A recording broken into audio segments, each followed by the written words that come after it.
ang mga dili daw istorya ang pamalit. Uy, siguro mo na si anak. Ay, ewan din si ano. Ako si Stephanie. Stephanie, ikaw mo. Lovely.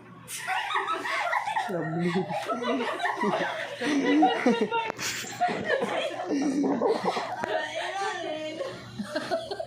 Sige, naglisod-lisod. Sige.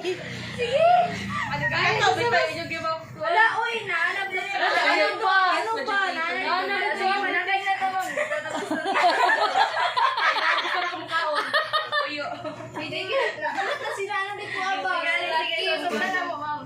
First, kay God created you and offer you a way to life. So, God created you. Pakibasa sa Genesis 1 verse 27. 27? 4-7. Tapos 27. Sige na, bro. Ako na lang ang pipinte.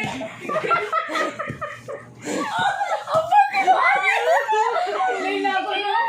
Kaya wala may takbo na si Abby ang mga-istorya. Okay. 1, 2, 3, go! So God created man in His own image. In the image of God, He created him. Male and female, He created them.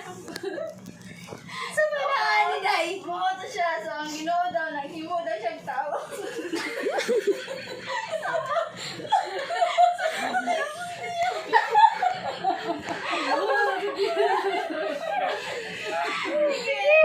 In the image of God, so ang ginoo daw, naghimong tao, masama sa iyang image, sa iyang naong, naghimo siya. Nila na!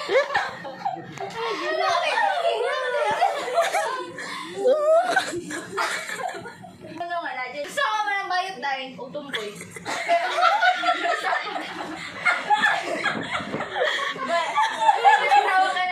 Ang ilahang sex kay babae o lalaki, pero ang ilahang gender kay bayot o tomboy. So, muna siya lalaki o babae, kaya po na sila mabasa. First, abundant life. Pakibasa ko sa John 10.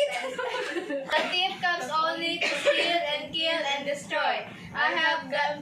I